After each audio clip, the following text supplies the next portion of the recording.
Un buen día para todos. Mi nombre es Juan David Salazar. Yo soy médico egresado de la Universidad de Caldas. Hago parte de la Junta Directiva de GRAM. El día de hoy vamos a hablar de qué hay de nuevo en el tratamiento de la leishmaniasis y discutir un poco los lineamientos de 2023, los cuales recuperaron algunos conceptos de los lineamientos de 2018, ampliaron información, algunos gráficos y los complementaron para darnos estas nuevas guías que son muy bien logrados y que vamos a discutir a continuación.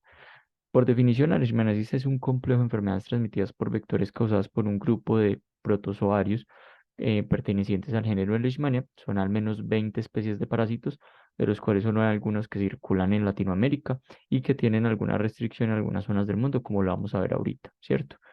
En el ciclo, esto que son los flebótomos hembra, ya vamos a ver por qué. Ellos ingieren, digamos que la sangre, ¿cierto?, del humano, y allí en esa ingesta de sangre es que regurgitan los parásitos que son los flomastigostes que están es en el aparato, en las glándulas salivales del flebótomo, ¿cierto?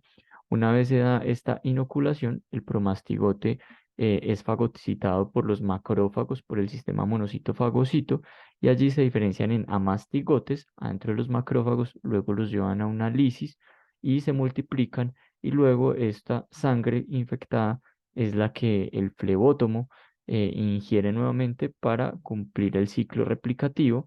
Aquí ya está la ingestión de la célula que está parasitada. Este amastigote se diferencia en promastigote y aquí hace toda la fase pues sexual para completar el ciclo de transmisión. El vector son los flebótomos, los cuales son dos, el flebótomus y el lutzomia, de los cuales nosotros en Colombia solo tenemos el lutzomia hasta el momento. Como los vemos, son muy parecidos. Es una mosca pequeña, peluda. Los que transmiten la enfermedad son las hembras, y esto es dado que son las hembras las que necesitan pues de la ingesta de sangre para la réplica de sus crías. Por lo tanto, los hombres, o más bien los machos, no hacen este ciclo que acabo de mencionar, ¿cierto? Son insectos dípteros que son hematófagos, duermen durante el día y salen al finalizar las noches para alimentarse de plantas, y las hembras necesitan pues sangre para completar su ciclo de reproducción. El reservorio de la leishmania son más que todo animales silvestres y animales domésticos, los cuales pueden ser afectados y picados pues por estos flebótomos que acabamos de mencionar. La epidemiología de Caldas del año 2022 tenemos que se presentaron cerca de 139 casos de leishmaniasis cutánea, 2 de mucocutánea, un promedio anual de 178 casos de leishmaniasis cutánea y 2,8 casos de leishmaniasis mucocutánea desde el año 2014 hasta el 2018. Esto tomado los boletines del Instituto Nacional de Salud. Esto con el fin de mencionar que es mucho más frecuente la leishmaniasis cutánea, no tanto la mucocutánea, pero se pueden presentar casos, y la leishmaniasis visceral no se presenta pues acá en el departamento como tal. Y de hecho en Colombia solo hay como 2 o 3 zonas donde hay transmisión activa de la leishmaniasis visceral. Por lo tanto, yo me voy a centrar el día de hoy a la leishmaniasis cutánea y mucocutánea, que son las que vamos a tener en el gran territorio nacional. Para hablar un poco de Leishmania, ellos hacen parte de la clase Kinetoplástidos, ¿cierto? Del orden Trypanosoma del género Leishmania, y de acá se parten en dos clados que son la Euleishmania y la Paraleishmania. ¿Por qué es importante esto? Porque los que nosotros conocemos todos son del género Leishmania, los Euleishmania, y de allí hay 3 subgéneros: la Leishmania, ¿cierto? La Sauroleishmania y la Viania, ¿cierto?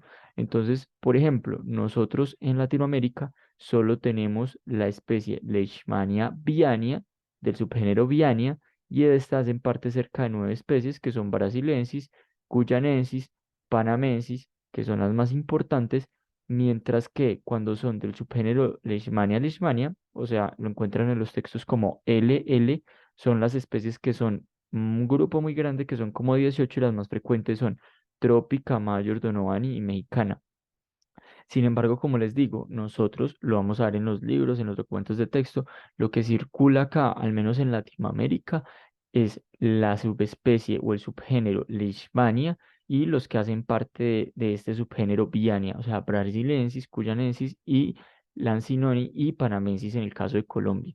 Esta es una imagen donde nos habla de la distribución geográfica, ¿cierto? Como ustedes ven en lo que es Europa y África, predominan las especies de Leishmania, que son Major, Donovani, Tropica, Infantum, ¿cierto? Eso por acá no se ve. Acá lo que tenemos es mexicana, hacia Centroamérica, y ya en Sudamérica más que todo brasilensis y guyanensis panamensis, que son un complejo que muchas veces es difícil de diferenciar, incluso por biología molecular, o bueno, solo se puede hacer distinción por biología molecular.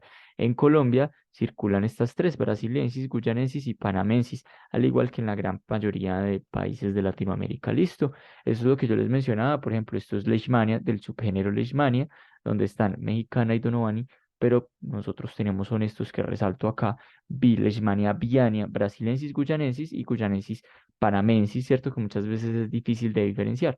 ¿Por qué es importante esto de las especies y por qué lo estamos mencionando? Porque dependiendo del tipo de especies está el riesgo de que yo desarrolle una leishmaniasis cutánea difusa, una leishmaniasis mucosa. Como ustedes ven, los subgéneros Viania tienen mucho más riesgo de causar un compromiso mucoso u orolabial, ¿cierto? Entonces, por eso es importante mencionarlo, porque ya vimos en esta diapositiva que la leishmaniasis es una enfermedad sistémica al haber una lisis de los macrófagos y una replicación en la sangre, o bueno, más bien una distribución en la sangre de esos amasticotes.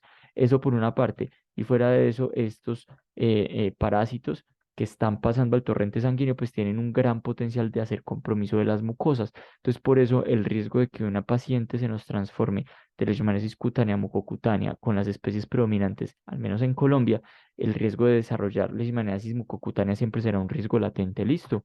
Mientras que hay otras especies que solo causan leishmaniasis cutánea y ocasionalmente por la forma cutánea difusa, nunca causan leishmaniasis mucocutánea. Por ejemplo, vean esta venezuelensis, vean esta mexicana, no causan ese compromiso mucoso, ¿cierto?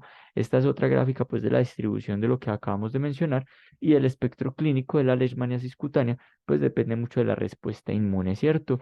Dependiendo de si yo tengo una respuesta inmune que es mediada TH1, yo voy a tener una enfermedad muy localizada, una enfermedad diseminada, ¿cierto? Y dependiendo de si yo hago una respuesta TH1 o TH2, pues yo voy a tener una respuesta rica en linfocitos si es TH1, o una respuesta, digamos que rica en anticuerpos, que es más bien anérgica porque no es la respuesta que yo espero contra la Leishmania. Y estas son las especies que me van a causar la leishmaniasis cutánea difusa, ¿cierto? Que es una alta carga parasitaria con un sistema inmunológico muy comprometido, porque los anticuerpos pues no van a lograr neutralizar ni destruir los amasticotes que están al interior de los macrófagos, ¿cierto? Yo necesito es linfocitos, ¿cierto? Entonces ahí es que yo voy a hacer las formas localizadas o la infección asintomática, ¿cierto? Entre más respuesta TH1 tenga, yo más sensible voy o mejor respuesta va a tener a las pruebas como la prueba o el reactivo de Montenegro, y voy a tener menos anticuerpos. Y entre más TH2 sea la respuesta, pues voy a tener más respuesta a anticuerpos, una respuesta escasa en linfocitos, y por eso las pruebas de anticuerpos van a ser muy positivas y digamos que la carga parasitaria va a ser muy alta. Listo. ¿Cuáles son las manifestaciones clínicas de la enfermedad? Entonces, en Colombia la forma más frecuente es la leishmaniasis cutánea. Digamos que el cuadro clínico es una úlcera indolora con un compromiso que puede estar linfangítico con una linfadenopatía regional. El periodo de incubación puede oscilar entre 2 semanas a 2 meses, y generalmente es una mácula de 0,5 a 1 centímetro en el área de la picadura, que luego se forma una pápula, un nódulo, un granuloma, luego pasa a placa y luego es una úlcera que se empieza como a excavar. Es una úlcera de fondo limpio que no duele, excepto cuando se infecta, obviamente, ¿cierto? En esta fase puede verse un poquito purulento antes de que excave, pero cuando excava tiene a ser una lesión rojiza, ¿cierto? Como la vemos acá, ¿cierto? La úlcera típica es redondeada, de bordes elevados, eritematosos, con centro granulomatoso limpio y una base infiltrada. La leishmaniasis cutánea, entonces la definición de caso según los lineamientos nacionales, es un paciente que tenga lesiones cutáneas procedente de un área endémica y que tenga tres o más de los siguientes criterios: no tenga historia de trauma ahí, que su evolución sea mayor a 2 semanas, que tenga úlceras, que sean lesiones nodulares o que tenga lesiones satélites como estas que vemos acá, con una linfadenopatía localizada. Tiene que cumplir tres o más de estos que acabo de mencionar, no todos. Este es un ejemplo: una úlcera excavada de fondo limpio, ¿cierto? De bordes que tienden a ser más bien regulares, ¿cierto? Que puede tener lesiones satélites y que si posiblemente examinamos a este paciente va a tener una linfadenopatía, ¿cierto? Acá este es un artículo que siempre recomendamos leer, que es colombiano, publicado en la revista Biomédica, en el cual muestran cómo es la historia natural de la leishmaniasis. Acá pues las imágenes como son extraídas del artículo, obviamente pues no se ven en la mejor calidad, pero ellos ilustran muy bien cómo es la fase uno. Primero una fase que es netamente eritematosa, puede picar o puede simplemente no generar ninguna reacción inflamatoria. Luego aparece una pápula entre los 3 a 8 días. Luego esa pápula no mejora, sino que tiende como a ulcerarse, ¿cierto? Luego se excava y ella casi forma una úlcera de bordes elevados, de un fondo excavado, de fondo limpio, etcétera, ¿cierto? Y estas son las linfadenopatías y esta es una característica de las lesiones de leishmaniasis y es que siempre deja cicatriz, esa cicatriz como irradiada que nosotros vemos ahí y eso es porque se alcanza a comprometer la dermis profunda, ¿cierto? Estas ya son unas manifestaciones pues más atípicas de un artículo ya bastante viejo pero que tiene unas excelentes imágenes, ¿cierto? Esta es una pápula eritematosa, esta es una lesión eczematoide bastante difícil de diagnosticar, esto podría ser confundido principalmente con una lesión alérgica, ¿cierto? Esta es una lesión nodular indolora, pues por la localización no, pero muy parecida a un eritema nodoso, ¿cierto? Obviamente se aparecería en miembros inferiores, pero vean que puede ser muy parecida. Esta ya es una lesión tipo placa. Miren que acá ya no solo está profunda la lesión, sino que tiene como una costra, ¿cierto? Esta también es una lesión ya generando una lesión como volcánica y esta es una lesión hiperkeratósica un poco más atípica, ¿cierto? Esta es una lesión zosteriforme, muy importante para el diagnóstico diferencial, pues primero en la clínica, ¿cierto? Esto no va a arder como un herpes, ¿cierto? Y segundo, miremos que a pesar de que se parece a las lesiones herpéticas, pues no tiene predominio de un solo dermatoma, sería una lesión más bien así horizontal, no como esta que está totalmente verticalizada y no corresponde pues como a varios dermatomas, ¿cierto? Esta es una lesión esporotricoide, ¿cierto? Es más común en las formas africanas, no es tan común acá en las formas que circulan en nuestro país, ¿sí? ¿Cómo es la leishmaniasis cutánea? Hay dos fases, digamos que son la diseminada y la difusa. La diseminada son más de 10 lesiones en todo el cuerpo, especialmente entre miembros inferiores y miembros superiores, ¿cierto? Tiene una morfología variable, son unas lesiones principalmente nodulares, y la forma difusa, digamos que es la forma más grave de la leishmaniasis cutánea, ¿cierto? Son pápulas y nódulos y estos no se ulceran. O sea, son variantes de la leishmaniasis cutánea y me hablan de que hay un compromiso. Entonces, si yo tengo un paciente con más de 10 lesiones en todo el cuerpo, de morfología variable, esa sería una leishmaniasis diseminada. Listo, me habla que hay algún compromiso del sistema inmune o que es una de las especies más agresivas, como Leishmania brasiliensis, ¿cierto? Mientras que si es la forma difusa, me habla de que el paciente tiene una respuesta inmune muy deficiente y es la forma más grave. Y esto no hace úlceras, ¿cierto? Esta es una forma diseminada, vean, más de 10 lesiones, ¿cierto? Esto se podrá confundir con algunas enfermedades sistémicas, ¿cierto? Un pénfigo o alguna enfermedad así sistémica, pero lo más importante será la clínica y el nexo y el compromiso acá de pliegues mucosos o una toxicodermia por medicamentos también podría confundirse perfectamente. Obviamente el nexo o el haber tomado el antecedente de algún medicamento, estos inductores, pues será el diagnóstico diferencial importante. Y esta es la forma difusa. Vean que tienes un paciente que tiene unas lesiones nodulares diseminadas, pero no hay ninguna úlcera, ¿cierto? Porque la úlcera necesita algo de sistema inmune y estos pacientes tienen un sistema inmune muy deficiente, ¿cierto? Esta es una forma de disfaniasis cutánea difusa, esta también, que no es de las formas de acá de Colombia, pero es importante tenerlo ahí en mente. La leishmaniasis mucocutánea es el resultado de la diseminación linfohematógena del parásito, es decir, no es que sea causado por una especie diferente en el caso de nuestro país, sino que es la diseminación. Entonces, la mayoría de las veces el sistema inmune logra controlarlo, pero cuando no, se producen las formas difusas, ¿cierto? ¿De qué depende? De que hay unas especies que son más agresivas que otras entre las que circulan acá, todas la pueden causar, pero hay unas que son más agresivas, como la brasiliensis, ¿cierto? Y el sistema inmune del paciente, ¿cierto? Es una forma deformante, puede mutilar y puede causar mortalidad si no se controla, aunque realmente pues esto es raro. Afecta a la mucosa, las vías aéreas superiores, puede comprometer nariz, faringe, boca, laringe o tráquea. Y un 3 a 5% de los pacientes con leishmaniasis cutánea puede desarrollar leishmaniasis mucosa, especialmente por las formas brasiliensis principalmente, pero también las otras dos que circulan acá. Aquí está el predominio de la región orolabial y la nariz, ¿cierto? Puede comprometer el ala nasal, ¿cierto? O el introito de la nariz, como lo vemos en este paciente, ¿cierto? Acá esta es una zona de bastante predilección, ¿cierto? Y estas son otras formas ya atípicas, ¿cierto? Que circulan estas son de algunas formas de la leishmaniasis que llaman del viejo mundo, que son las formas que circulan en África, y estas son las formas, digamos que mucocutáneas de las formas que circulan acá en Latinoamérica. Esta es una lesión granular, ¿cierto? Acá pues habrá que hacer el diagnóstico diferencial con una infección por una Klebsiella granulomatis, una vasculitis sistémica, aunque pues vasculitis sistémica es redundante, ¿cierto? Con una leishmaniasis mucocutánea, y a estas son algunas formas hipertróficas que no son frecuentes acá, pero se pueden presentar. Esta es una lesión de cómo va progresando acá en el hélix de la oreja, ¿cierto? Y estas son algunas lesiones de leishmaniasis mucocutánea. Acá vemos una lesión cutánea de una mucosa, ¿cierto? Siempre si compromete mucosas, pues será mucocutánea, ¿cierto? ¿Cómo es la definición de caso? Será un paciente procedente de área endémica con lesiones en mucosa, nariz u orofaringe y que tenga uno o más de los siguientes criterios: cicatrices o lesiones cutáneas compatibles con leishmaniasis, signos de acuerdo con la descripción clínica como lesiones vegetantes, deformantes ulcerativas en la zona nasal, oral, faringe, labios, ojos, paladar y genitales, eritema o edema, ulceración o perforación del tabique nasal o cicatrices de lesión por leishmaniasis cutánea, ¿cierto? Y que haya una confirmación histológica por medios parasitológicos o inmunofluorescencia indirecta, ¿cierto?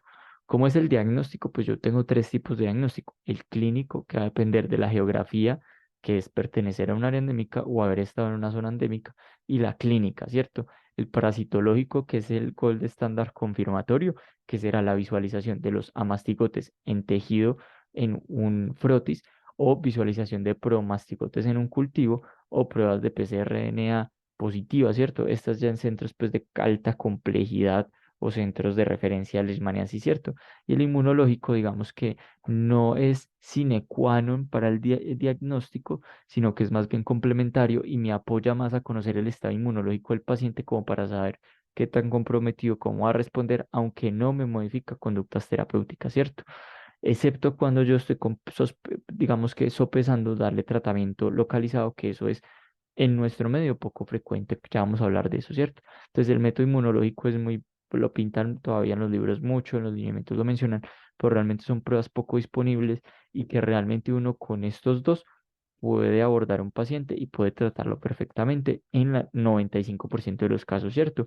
Entonces, ¿cuáles son las pruebas inmunológicas? El reactivo de Montenegro, que básicamente es como una prueba tuberculina que me mira qué tan sensibilizado a la vía TH1 está mi paciente. Entonces, una prueba de Montenegro muy positiva me dice que mi sistema inmune está funcionando súper bien contra la leishmania y que estuve expuesto recientemente, mientras que las serologías me dicen lo contrario. Si tienes leishmania o tuviste en algún momento de tu vida, porque eso pueden ser IgE también, pero además, si lo hiciste, estás teniendo una respuesta TH2 que no es la adecuada y eso no se va a curar solo, listo. En la historia clínica del diagnóstico se puede consignar todos los datos personales, que son los siguientes: edad, género, procedencia, escolaridad, ocupación, tiempo de exposición, características de las lesiones, el tiempo de evolución y las complicaciones del cuadro clínico. Debe decir antecedentes epidemiológicos, patológicos, alérgicos y farmacológicos por las posibles interacciones que yo puedo tener con los medicamentos que voy a pautar, y debo realizar un examen físico completo, incluyendo una rinoscopia, siempre para ver lesiones en mucosa nasal, y un registro del área de las lesiones con localización exacta, ¿cierto? Y debo describir la disposición de la paciente para adherirse a tratamiento.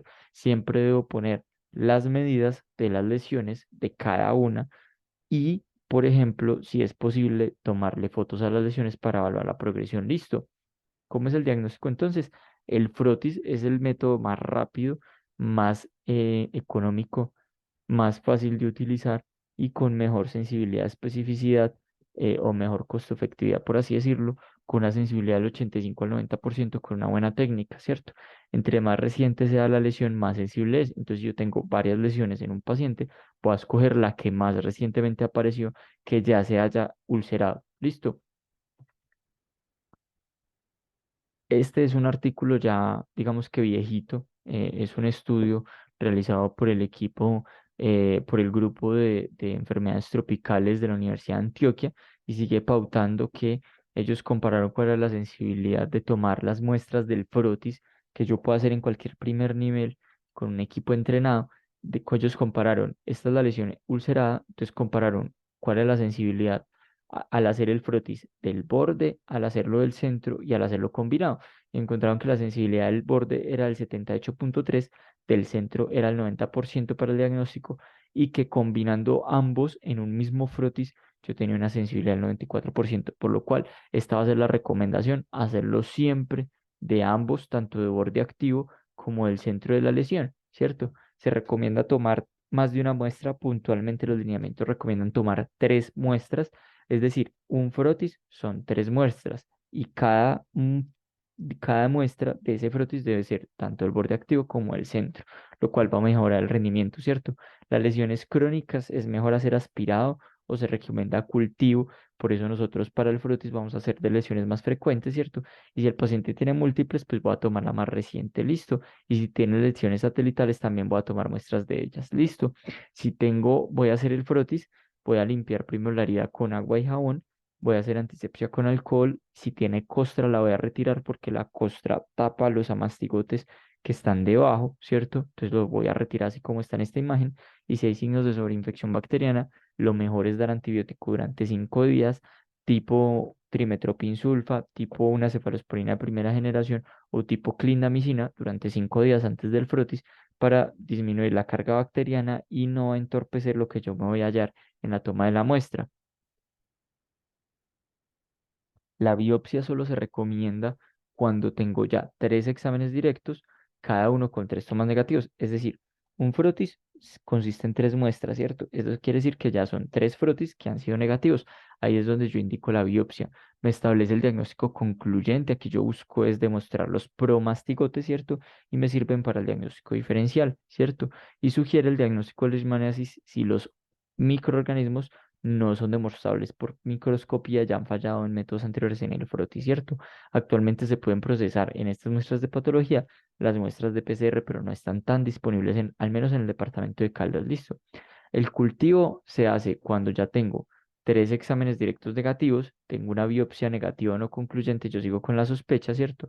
Y ellos me dicen en el alimento que debo tener una prueba Montenegro reactiva, pero esto no es una limitante, ¿cierto? Acá cuando ya tengo paciente con sospecha de leishmaniasis, pero no he podido confirmar ni por frotis ni por biopsia, yo estoy pensando remitir al paciente para que hagan el diagnóstico en un centro de mayor complejidad, ¿cierto? Y en los pacientes que son procedentes de áreas no caracterizadas, ejemplo, en Chinchina nunca había visto un caso de leishmania, ¿cierto? Y yo veo que hay un paciente que tengo una alta sospecha, entonces ese paciente lo tengo que remitir para hacerle cultivo, porque hay que identificar qué está pasando con esa área y por qué hay un vector fuera de circulación, ¿cierto? Y además el cultivo se recomienda en pacientes con fallas terapéuticas a los esquemas previamente, ¿cierto? Entonces el flujograma diagnóstico es más o menos así.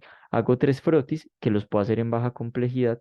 Si los 3 frotis son negativos, lo mando para biopsia. Aquí voy a hacer diagnóstico en mediana complejidad, ¿cierto? Y si esa biopsia es negativa o no concluyente, pues lo mando para cultivo, ¿cierto?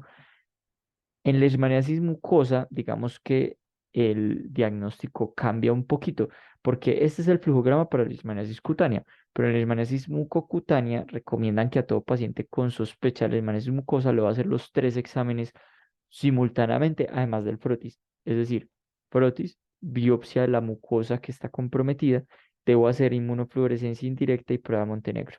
Sin embargo, estas últimas dos no deben ser limitantes y si no las tengo disponibles, me voy por el frotis y si tengo disponible la biopsia, pues también la mando de entrada, listo. En pacientes que presenten compromiso mucoso por extensión de una lesión, el frotis lo realizo de la zona cutánea y la zona mucocutánea o mucosa la mando para biopsia, listo. Las pruebas serológicas, digamos que se le va a hacer a todo paciente con leishmaniasis mucosa para conocer cuál es su estado inmunológico y cómo está su respuesta inmune, ¿cierto? Y le debo hacer pues este tipo de pruebas que me va a decir si yo estoy desviando TH1 o TH2, ¿cierto? Ahora sí, en tratamiento, que es en lo que más nos vamos a centrar, ¿cierto? Entonces yo voy a clasificar a los pacientes en 3 grupos. Leishmaniasis sin complicaciones, leishmaniasis complicada y esta que es otra de las formas complicadas, ¿cierto? Perdón. Entonces, la leishmaniasis sin complicaciones será la infección por especies probablemente no se relacionen con leishmaniasis mucosa, que sean lesiones menores a 1 centímetro, que no tengan afectación de mucosas, obviamente, y que tengan un individuo inmunocompetente. O sea, no aplica para Colombia, porque acá tenemos todas especies que tienen riesgo de compromiso. Esto es tomado pues de UpToDate, donde ellos se enfocan entonces como si es leishmaniasis cutánea sin complicaciones, yo voy a pensar en un tratamiento tópico de entrada, pero eso en Colombia no aplica porque acá tenemos solo leishmaniasis complicadas debido al riesgo de compromiso mucoso por la especie, ¿cierto? Entonces, la leishmaniasis complicada será aquellas que sean con riesgo por especie de causar compromiso mucoso, que tenga más de 4 lesiones, que sean lesiones individuales mayores o iguales a 5, o que tenga una emponopatía mayor o igual a 1 centímetro, ¿cierto? O que el tamaño no sea factible por un tratamiento local, como por ejemplo cara, dedos, de las manos o de los pies, ¿cierto? O genitales, anfitrión que sea inmunosuprimido, o fracaso a la terapia local después de 2 o 3 meses de tratamiento, ¿cierto? Entonces, como vemos, esto es como muy organizado para yo darle un tratamiento local, pero realmente en Colombia la aplicabilidad de esto no es tan alta. Si se hace, lo hace principalmente el grupo de estudio de enfermedades tropicales de la Universidad de Antioquia, que ya tienen una casuística, pero son unos pacientes muy seleccionados y que todavía no están tan disponibles en otros municipios o departamentos, ¿cierto? Valga la acotación, no es que esté mal, sino que tiene unas indicaciones muy puntuales, por lo que acabo de mencionar, y digamos que no se ha difundido tanto su uso en otras partes, pero igual ahorita lo vamos a tocar por encima, ¿cierto? Tengo un paciente con leishmaniasis cutánea o mucocutánea. Yo le voy a pautar tratamiento, ¿cierto? Entonces, de acuerdo a las características de las lesiones, yo voy a decir si le voy a dar alguno de estas 4 opciones que son sales antimoniales, miltefosina o pentamina o anfotericina B. Entonces, yo de entrada ya debo ir mirando qué exámenes debo realizar. Si es mujer, sí o sí, debe ir con prueba de embarazo, ¿cierto? Si va con sales antimoniales, debo hacer casi que todos estos laboratorios que estamos acá, transaminasas, perfil pancreático, ¿cierto? Enfermedad, bueno, perfil o creatinina y BUN, un EKG y la prueba de embarazo. Si es miltefosina, solo necesitaré transaminasas y la prueba de embarazo. Si es pentamina, glicemia basal y prueba de embarazo. Y si es anfotericina B, prueba de embarazo y electrolitos. ¿Listo? ¿En qué momento aparecen más frecuentemente las reacciones adversas o los efectos secundarios de los medicamentos? De estos 4 medicamentos, generalmente es en la segunda semana de tratamiento, ¿cierto? Luego el día 7, en el día 10 es el día crítico y hacia más adelante, digamos que hay algún riesgo moderado es el día 15, pero aquí ya empieza a disminuir abruptamente y es igual que casi al inicio de tratamiento. Entonces la segunda semana es la semana crítica. Por eso yo voy a hacer laboratorios al inicio y a la segunda semana de seguimiento, ¿cierto? En la leishmaniasis cutánea a la mitad y a la final del tratamiento, ¿cierto? Debo consignar en la historia clínica el tamaño y la evolución y la foto, si es posible y el paciente lo permite, ¿cierto? Con su consentimiento, peso actualizado, debo tomar función hepática y pancreática y debo hacer seguimiento luego a los 45, 90 y 180 días. En mucocutánea debo hacer tras seguimiento a la mitad de la final del tratamiento. Debo evaluar tamaño de evolución con fotos, debo actualizar el peso por si hay que hacer ajuste de dosis, debo tomar laboratorios los que sean necesarios y seguimiento a los 45, 90, 180 días y luego cada 6 meses hasta completar 2 años por el riesgo que hay de recidiva. Se dirá que es 45 días sin respuesta o sin reducción del 50% será una falla terapéutica, ¿cierto? O 90 días sin cura o 180 días sin cura definitiva. Eso suena a una falla terapéutica, ¿cierto? ¿Cuáles son las opciones que tenemos en Colombia para tratar la leishmaniasis cutánea y mucocutánea? Las sales antimoniales. Acá tenemos el antimoniato de N-metilglucamina que viene en presentación de glucantime. Yo no tengo ningún conflicto comercial, pero estas son las presentaciones que están disponibles acá en la territorial de salud de Caldas. Listo. En otras zonas podrán tener otras marcas de medicamentos, pero serán estos mismos 4, digamos que principios activos, ¿cierto? Entonces, las sales de antimoniales son las sales de antimoniato de N-metilglucamina o las sales de estivogluconato, que son otra alternativa. Acá tenemos este, ¿cierto? La miltefosina acá tenemos el impavido, que viene de 50 y de 10 miligramos. Tenemos la pentamidina, presentación de 300, y el ambisón esto creo que viene por 50 miligramos, que es anfotericina B liposomal, ¿sí? Esas son las 4 presentaciones. Entonces vamos a ver cómo se prescribe cada uno y cuáles son los principios de tratamiento. Entonces, yo voy a empezar el tratamiento a un paciente. ¿Qué debo yo tener en cuenta? La edad. ¿Por qué? Si tiene menos de 18 meses, se me contraindican las sales antimoniales que vamos a ver en el primer grupo, ¿cierto? El peso, si tiene menos de 10 kilos, me contraindica el uso de miltefosina. ¿cierto? Debo consignar las lesiones, si es única, múltiple, si tiene compromiso mucocutáneo, bueno, o tiene adenopatías, las comorbilidades, porque eso me va a, digamos que, permitir utilizar o no ciertos medicamentos. Por ejemplo, si es pacientes con diabetes, pues no voy a poder utilizar con tanta tranquilidad la pentamina, y si tiene enfermedad hepática o renal, pues no va a poder utilizar las sales antimoniales, y si tiene enfermedad hepática no va a poder utilizar la miltefosina, ¿cierto? Entonces por eso es importante consignar eso y en qué estadio está, y si tiene consumo de medicamentos como antituberculosos o cualquier inductor de citocromos, y para eso debo ir a mirar algún una calculadora de interacciones para ver si debo hacer ajuste de dosis. Listo, como hay tantos medicamentos que interactúan con esto, pues no los voy a mencionar, pero sí les voy a decir que siempre que tengan algún medicamento que sea inductor de citocromos, medicamentos para enfermedades mentales, para epilepsias, siempre metan esos medicamentos en algún verificador de interacciones. Listo. Entonces empecemos con las sales antimoniales, con el glucantime. En el caso de acá es activo contra todas las especies de leishmania, por lo cual lo puedo utilizar tanto en leishmaniasis cutánea como mucocutánea. Yo lo puedo administrar endovenoso o intramuscular. La presentación viene de 1,5 gramos en 5 mililitros y la forma activa trae 81 miligramos. Y acá es donde la mayoría de personas fallan porque calculan con la ampolla, pero la forma activa es esta, ¿cierto? En adultos es la primera línea de tratamiento en las formas cutáneas y también en las mucocutáneas, ¿cierto? La dosis es de 20 miligramos kilo día, y aquí los lineamientos de 2023 dicen que son 3 ampollas por día, no 4, ¿cierto? Acá hago la corrección. La dosis máxima son 3 ampollas por día, ¿cierto? Que se pondrán en dosis supervisadas, 20 dosis para la forma cutánea y 28 para la leishmaniasis mucocutánea. La eficacia global es del 75 al 85%. Y en adultos sin comorbilidades y que no tengan medicamentos es la primera línea, ¿cierto? Si tiene comorbilidades y esto ya será segunda línea, voy a pensar más bien dar miltefosina, que es la próxima opción que vamos a mencionar.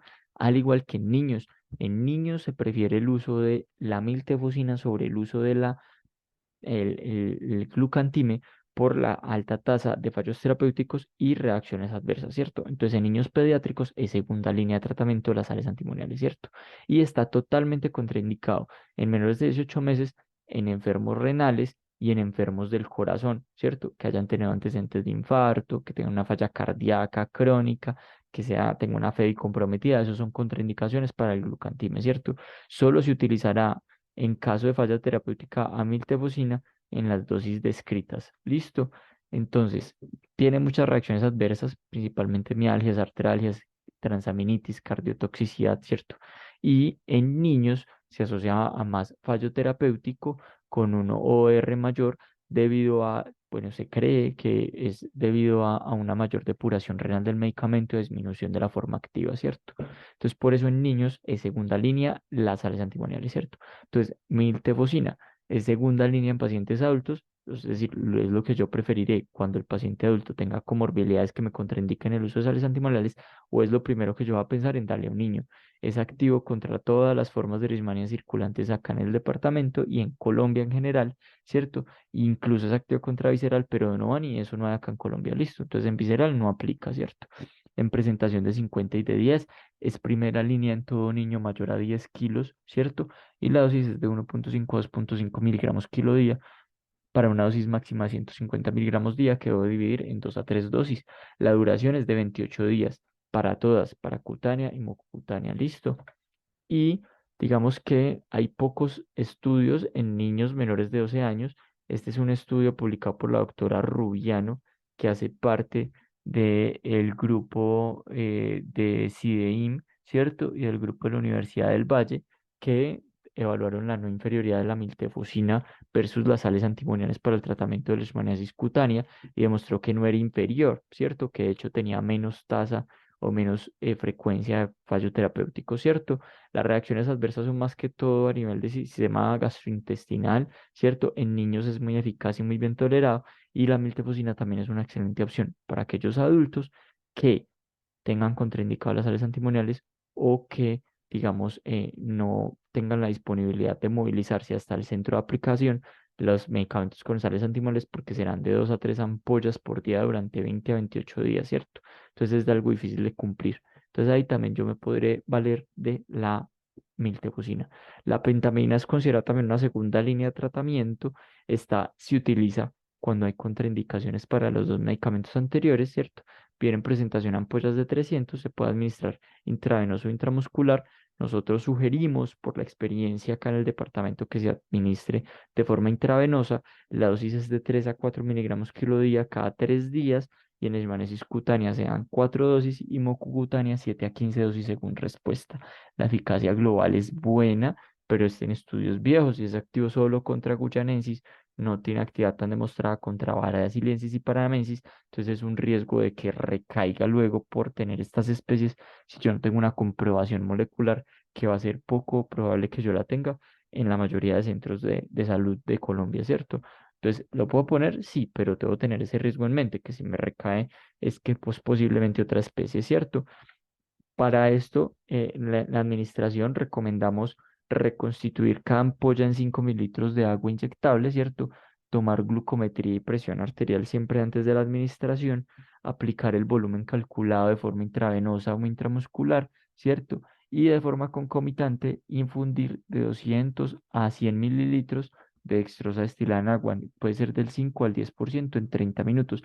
Esto para evitar la hipoglicemia inducida por este medicamento y se debe pasar lento en una hora, haciendo control al principio y al final de signos vitales y de glucometría. Esto no está en los lineamientos, pero es la forma en la que se ha visto en el departamento que ha tenido una mejor tolerancia, ¿cierto? Como pueden ver, acá la mayoría de reacciones adversas se basan en el QT o en mialgias, artralgias o en la hipoglicemia, que es lo que se puede presentar más en diabéticos, por lo tanto, pues en diabéticos es que yo me abstengo de utilizar la pentamina.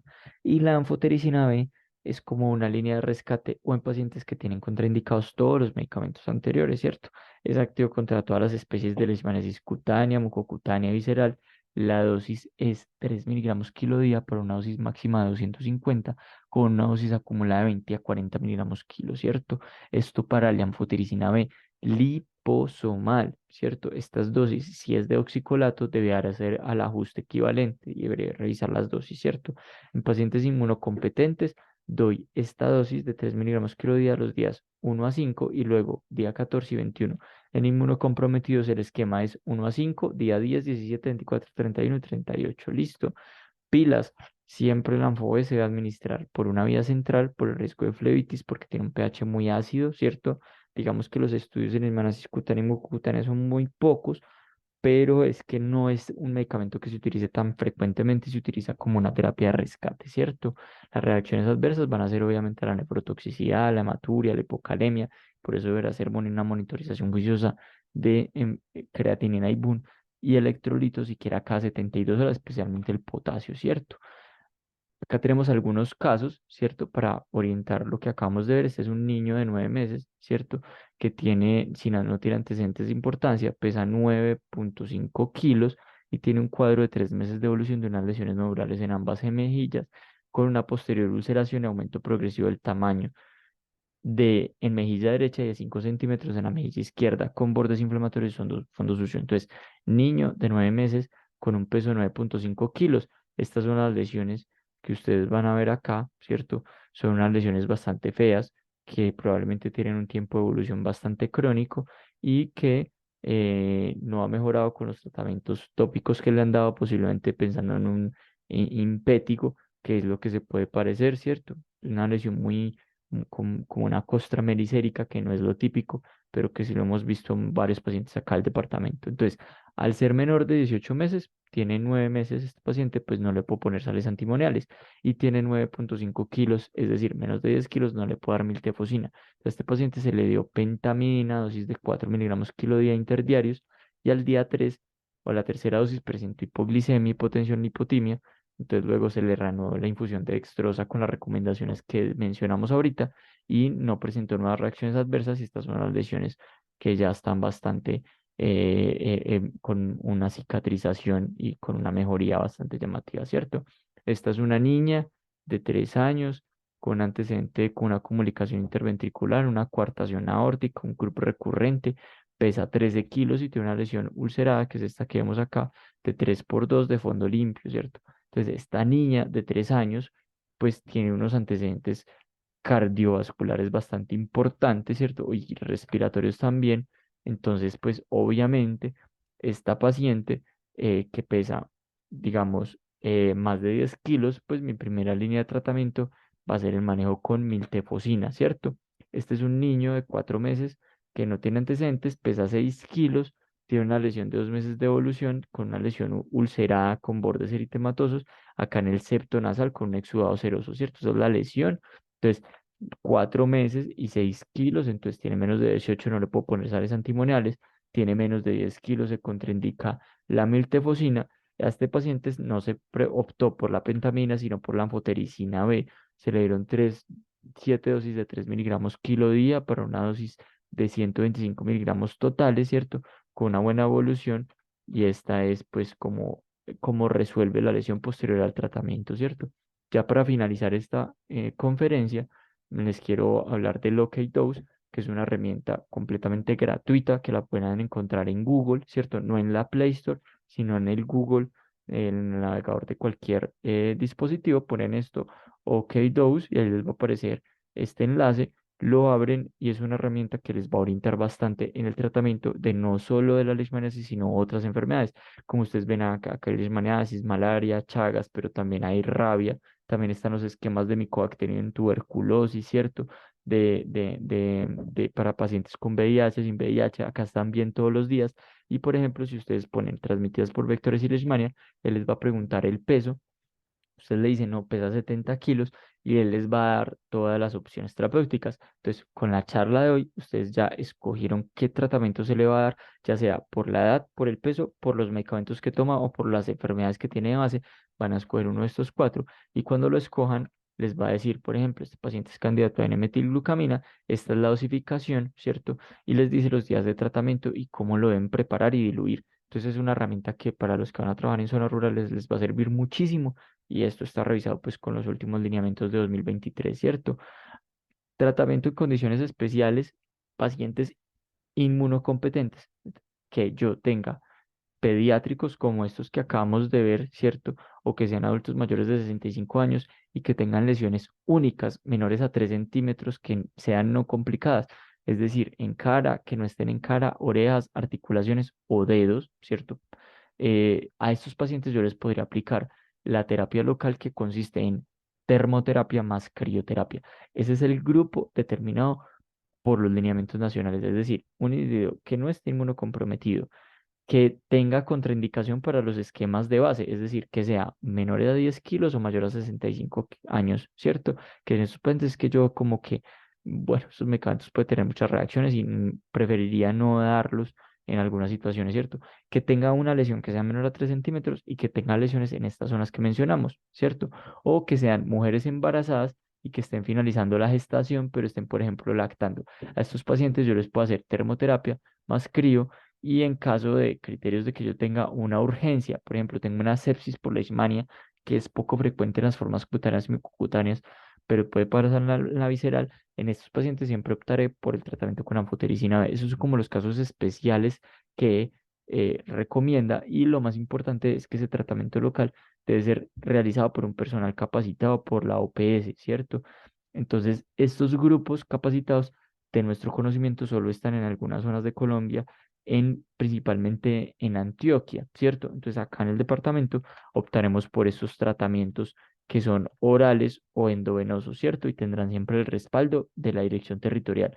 Para hacer la solicitud del medicamento, obviamente de notificar a la territorial, y el CRUE les hará la dispensación del medicamento del transporte.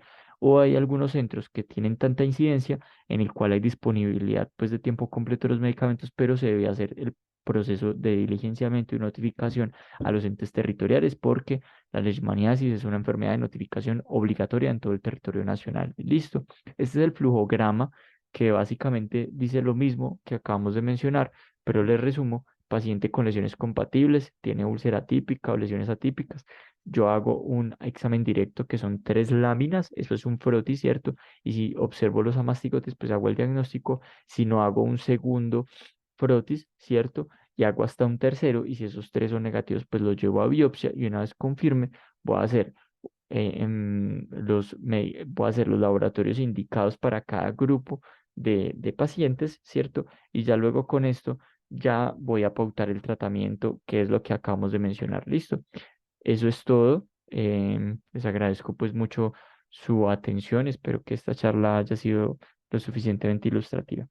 Recuerden seguirnos en nuestras redes sociales, en YouTube, en Instagram y recientemente también estaremos subiendo casos clínicos en nuestra plataforma de TikTok. Muchas gracias.